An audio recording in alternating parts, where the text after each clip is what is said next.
Assalamualaikum warahmatullahi wabarakatuh. Di sini saya akan menceritakan bagaimana sejarah dan nasab Kanjeng Sunan Kalijaga seperti yang tertulis dalam buku Atlas Wali Songo karangan Agus Sunyoto. Seperti apakah ceritanya? Langsung saja kita simak video berikut ini. Sunan Kalijaga adalah putra Tumenggung Wilatikta, yakni Bupati Tuban. Sunan Kalijaga dikenal sebagai tokoh Wali Songo yang mengembangkan dakwah Islam melalui seni dan budaya. Sunan Kalijaga termasyhur sebagai juru dakwah yang tidak saja piawai mendalang, melainkan dikenal pula sebagai pencipta bentuk-bentuk wayang dan lakon-lakon carangan yang dimasuki ajaran Islam. Melalui pertunjukan wayang, Sunan Kalijaga mengajarkan tasawuf kepada masyarakat. Sunan Kalijaga dikenal sebagai tokoh keramat oleh masyarakat dan dianggap sebagai wali pelindung Jawa. Makam Sunan Kalijaga terletak di tengah kompleks pemakaman Desa Kadilangu yang dilingkari dinding dengan pintu gerbang makam. Area makam Sunan Kalijaga masih di dalam kota Demak, kira-kira berjarak sekitar 3 km dari Masjid Agung Demak. Seperti makam Wali Songo umumnya, makam Sunan Kalijaga berada di dalam bangunan tungkup berdinding tembok dengan hiasan dinding terbuat dari kayu yang berukir. Raden Sahid yang kelak dikenal dengan sebutan Sunan Kalijaga adalah putra Tumenggung Walitikta, Bupati Tuban. Selain Raden Sahid, Sunan Kalijaga dikenal dengan sejumlah nama lain, yaitu Syekh Melaya, Lokajaya, Raden Abdurrahman, Pangeran Tuban, dan Ki Dalang Sidobrangti. Nama-nama tersebut memiliki kaitan erat dengan sejarah perjalanan hidup tokoh Wali Songo ini, dari sejak bernama Sahid, Lokajaya, hingga Sunan Kalijaga. Menurut Babat Tuban, kakek Sunan Kalijaga yang bernama Arya Tejo, nama aslinya adalah Abdurrahman, orang keturunan Arab, karena berhasil mengislamkan Adipati Tuban yang bernama Arya Dikara. Abdurrahman mengawini putri Arya Dikara. Ketika menggantikan kedudukan mertuanya sebagai Bupati Tuban, Abdurrahman menggunakan nama Arya Tejo. Dari perkawinan dengan putri Arya Dikara ini, Arya Tejo memiliki putra bernama Arya Wilatikta. Sebelum menikah dengan putri Arya Dikara, Arya Tejo telah menikah dengan putri Raja Surabaya yang bernama Arya Lembusuro.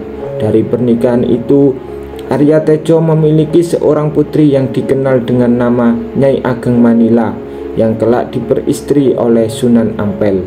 Sejalan dengan Babat Tuban, Van den Broek dalam Le Hadromaut Atlas Kolonis Arabes dan Arsipel Indian pada tahun 1886 menyatakan bahwa Sunan Kalijaga adalah keturunan Arab.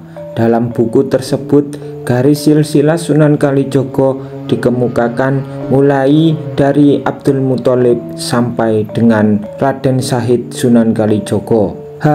J. de Graaf membenarkan Babat Tuban dan pandangan Van den Broek bahwa Arya Tejo I, yakni Abdurrahman, adalah orang Arab yang memiliki silsilah hingga Abbas bin Abdul Muthalib, paman Nabi Muhammad Shallallahu Alaihi Wasallam.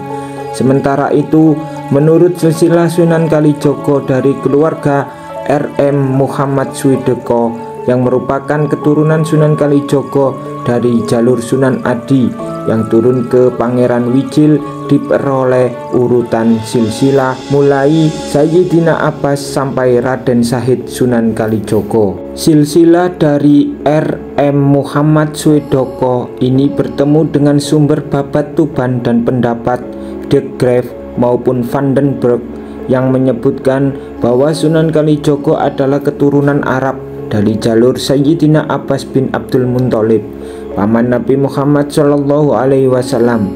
Namun terdapat perbedaan di antara silsilah-silsilah tersebut. Pada Babat Tuban dan silsilah yang diajukan de Graaf disebutkan bahwa kakek Sunan Kalijaga yang bernama Arya Tejo adalah seorang tokoh berdarah Arab bernama Abdurrahman. Sementara itu, menurut silsilah dari keluarga RM Muhammad Swedoko, kakek Sunan Kalijogo adalah Bupati Tuban yang bernama Rangga Tejalaku. Sedangkan tokoh bernama Abdurrahman adalah canggah dari Sunan Kalijaga, yaitu kakek dari kakek Sunan Kalijogo. Sementara menurut Vandenberg, kakek Sunan Kalijogo adalah Lembu Kusuma, putra Tejalaku.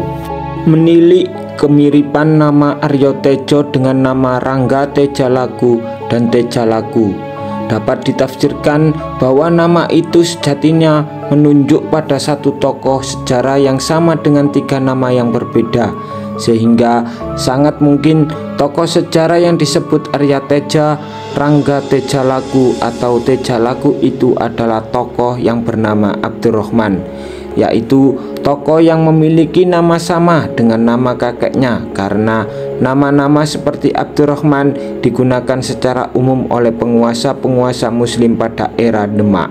Sunan Kalijogo sendiri selaku putra Bupati Tuban menggunakan nama Pangeran Abdurrahman. Yang pasti semua sumber baik Babat Tuban maupun sumber yang digunakan Vandenberg, De Graaf dan RM Muhammad Swedoko menunjuk bahwa ayah Raden Syahid Sunan Kalijaga adalah Arya Wilatikta, yakni Bupati Tuban, yaitu bupati yang memiliki nama asli Abdul Syukur, yang menikah dengan Putri Nawang Arum, yang menurunkan Raden Syahid Sunan Kalijaga sebagaimana disebut dalam Babat Demak, Pupu 3 Langgam Ron ing Kamal. Kisah awal tokoh yang dikenal dengan sebutan Sunan Kalijogo ini dimulai dengan kisah mengenai masa mudanya yang diliputi kenakalan dengan kegiatan-kegiatan yang tercela, suka berjudi, minum minuman keras, mencuri, sampai diusir oleh orang tuanya yang malu dengan kelakuan putranya.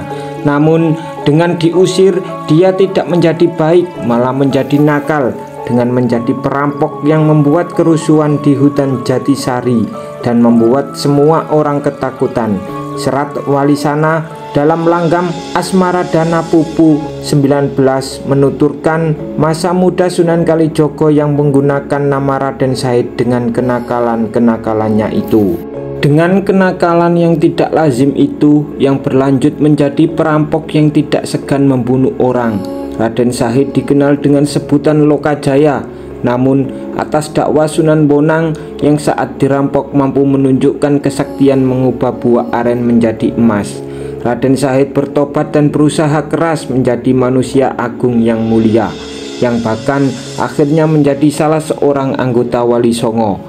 Gelar Lokajaya sendiri bermakna penguasa wilayah, karena kata loka yakni tempat atau wilayah ataupun juga bisa disebut dengan daerah, dan jaya yaitu menang atau menguasai.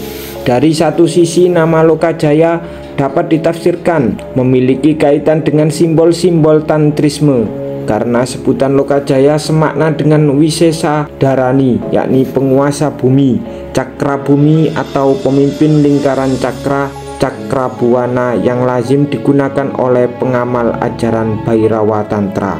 Jika asumsi itu benar, maka sebutan Lokajaya sangat relevan berhubungan dengan Kalijaga, yakni nama salah satu dari 3 kesetra utama di pesisir utara Jawa, yaitu Kalitangi di Gresik, Jawa Timur, Kaliwungu di Kendal, Jawa Tengah, dan Kalijaga di Cirebon, Jawa Barat, yang ketiga-tiganya memiliki makna Dewi Kali, yakni sang bumi bangun. Itu berarti kisah dibalik nama Lokajaya dan Kalijaga lebih masuk akal dikaitkan dengan cerita perjalanan Sunan Kalijaga saat mengikuti Syekh Siti Jenar ke berbagai tempat di Jawa dalam rangka membuat tawar kekuatan kesetra-kesetra angker yang menjadi tempat upacara para pemuja Dewi Kali sang bumi. Selain nama Lokajaya dan Raden Syahid, Sunan Kalijogo pada awalnya juga disebut dengan nama Syekh Melaya.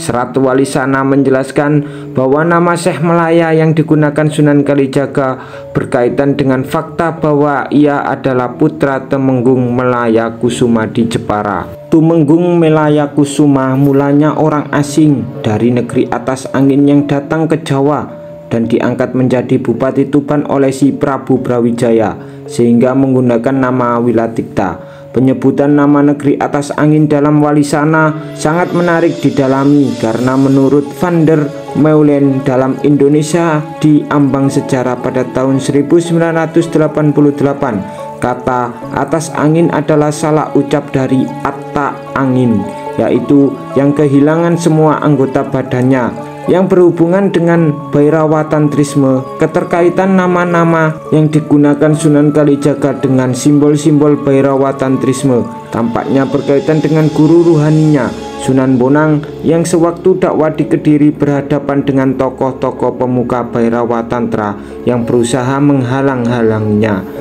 Serat Kandaning Ringgit Purwo menggambarkan bahwa satu ketika Sunan Kalijogo meminta izin ingin menunaikan ibadah haji ke Mekah karena Sunan Bonang meminta agar ia seyogyanya menjalani ibadah dohir sesuai dalil Al-Quran dan hadis. Namun sewaktu sampai di Pulau Pinang, Sunan Kalijogo bertemu dengan Maulana Mahribi yang memintanya untuk kembali ke Jawa dengan alasan lebih baik membuat masjid-masjid untuk pengembangan dakwah Islam daripada sekadar melihat Mekah Zohir bikinan Nabi Ibrahim yang jika tidak bisa meninggalkan gambarannya malah akan menjadi kafir. Sementara itu, sebagaimana Sunan Bonang yang dididik di dalam lingkungan keluarga ibunya yang berasal dari keluarga Bupati Tuban, Sunan Kalijogo pun mempelajari kesenian dan budaya Jawa yang membuatnya memahami dan menguasai kesusastraan Jawa beserta pengetahuan falak serta pranata mangsa dari keluarganya